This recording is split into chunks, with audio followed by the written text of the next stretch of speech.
Good morning. Welcome to Monday Morning Coffee with Melissa. I'm your host, Melissa. Cheers. I think I mentioned last week that my husband and I have started saying at least one thing we're grateful for in the morning when we have coffee. So I thought it'd be a great idea to start doing this on Monday Morning Coffee. So I want you just to take a sec, take a deep breath if you need to, and think of one thing that you're grateful for. Just one thing. It could be anything. It could be as simple as, I'm grateful I got up and took a shower today. Or it could be, I'm grateful for this coffee mug. It's that simple. So let's do that, and then I'll share a quick story. So I am incredibly grateful for our camera equipment. We are so grateful that we know a lot of videographers, multimedia experts. My husband actually started the multimedia department at the company he works at years ago, like 15 years ago. So it was a long time ago, so he has some experience with that, but I'm just so grateful that we have this incredibly affordable, high quality camera equipment. So that's my thing. Say it to yourself, say it out loud, pause the video if you want, go tell someone. It could be anything. So with that being said, it's so interesting when I do this, especially with folks who are new to group health coaching. So when I was working for a startup doing group health coaching, the other coach, my co-coach, she had this great idea to begin each coaching session with tell me something good. Ryan Seacrest does it on his podcast, I guess. And that's where she got it from. So we started every single group coaching session that we ran together. Tell me something good. It can be anything. It does not have to be health related. But it's so interesting to me how people, they're new to this, and this is one of the first things I have to coach them on when they join the group coaching session. Usually if I'm working with them one-on-one, sometimes I have to, but most of the time they've either come from a group coaching session, from a group coaching program, or they've already worked with me before, or they know me, or whatever it is. But but when it's like new people, they're like, I don't know, nothing good has happened since last time we talked. And I'm like, nothing good? And it really just goes to show like what our society is like. We focus on all the negative, all the bad things that are happening, especially now. That's why I was just talking to a friend last week, and she was like, oh, I just stopped watching the news, Melissa. I'm like, you know what, girl? It's all the same. It's all the same news. It's just a different day.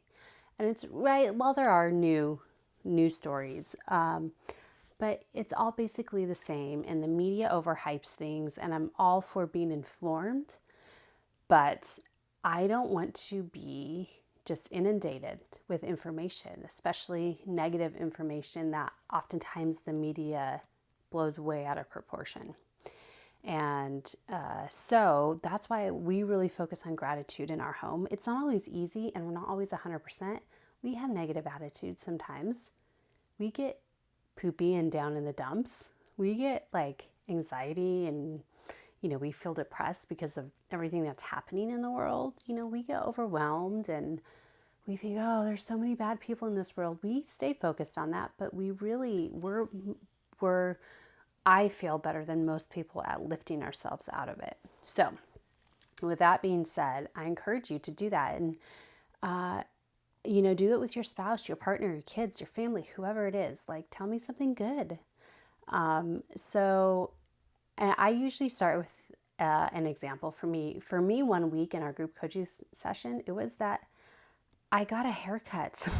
I hadn't had my haircut for almost a year, And in March, we had gone out of town one weekend, and I thought, okay, when I get back Monday morning, I'm calling the salon where I go get my hair done, and I'm scheduling a hair appointment. Well, what happened when we got back Sunday night? We went on lockdown and all the beauty salons had to close. Whoops. Should have made that appointment 3 weeks ago and gone in while I was thinking about it, but I kept putting it off.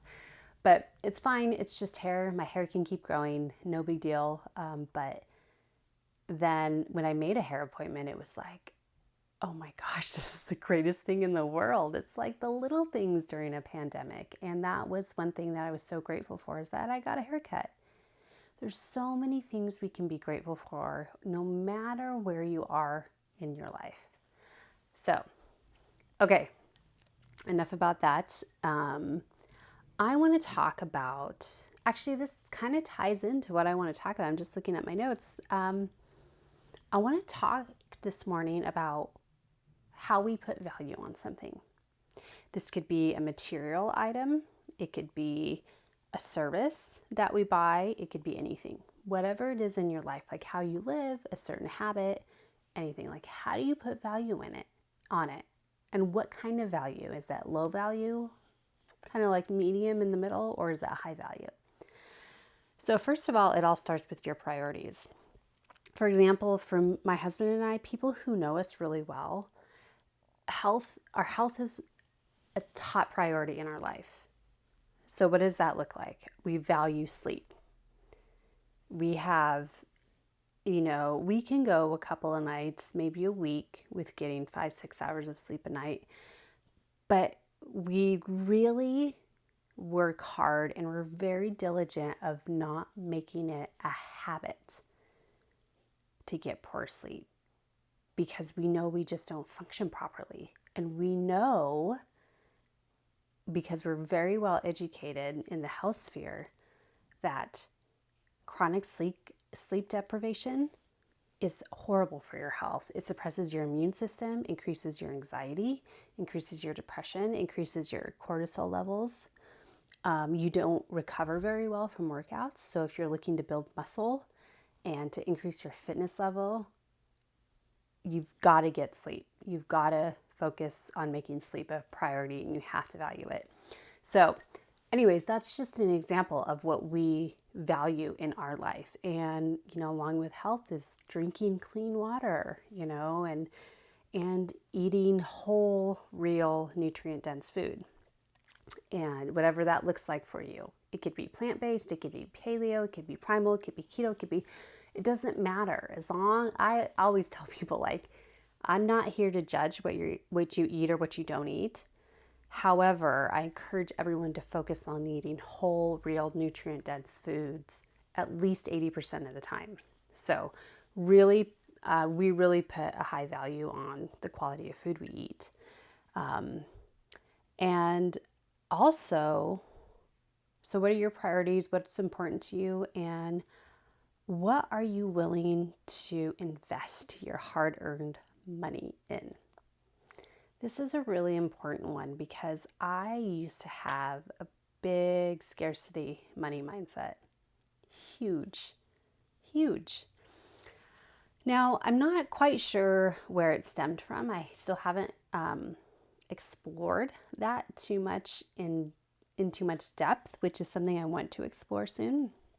Do some really inner work and really explore, like go through my childhood and how did I get this? Because I grew up in a middle class working family.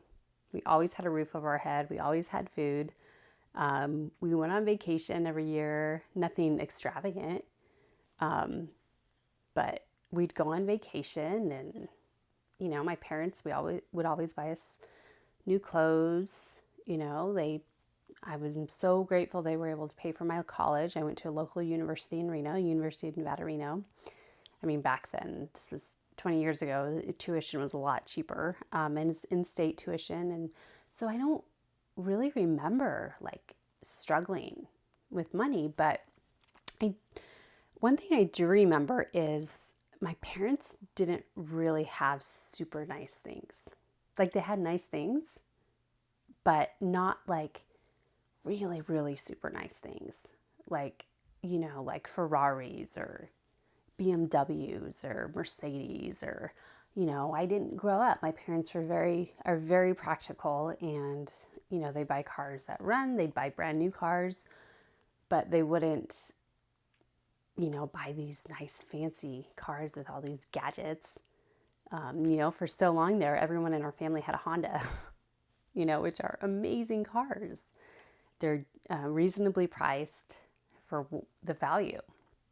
But like, what are you willing to pay for? So for me, my husband and I, we're definitely willing to pay more money to support a small local business that has the same values we do. I just posted last week on Instagram, 507, the local coffee shop down the street from us. Yeah, I pay $6 for a cup of pour over coffee there, but you know what? That's what I'm choosing to spend my money on. I value great service, great coffee, like gourmet coffee, and just that hip vibe, that hip environment, and the energy that's there, the team and the owners and everyone there, and how they go really search out for like the highest quality coffee beans that they can get. And their food is super clean, the food that they serve there. And I just really value them as people. And so I will pay top dollar. I will pay a premium for any kind of high quality product or service. So especially something, if you think about it, if it's something that, for example, we, are hikers. We love hiking. We've done a couple backpacking trips. When we were investing in backpacking equipment, we're like, okay, what do we value? Light, as ultralight as possible. We don't want to carry a lot of weight, and the quality, because we don't want to, I don't want to keep buying backpacks because they break every year because they are worn out. I want a high quality backpack that's going to take me through at least 2 or 3, sometimes 4 backpacking trips a year. My husband, on the other hand, he just has an obsession with backpacks. So he's constantly buying new backpacks, but it has nothing to do with the quality that he buys. He just is always on the lookout for a new and improved. And also, do you take care of your stuff? Do you wash your car regularly? Do you at least clean it out? Do you, make sure your house is clean and somewhat tidy, and I mean, ours isn't, especially now.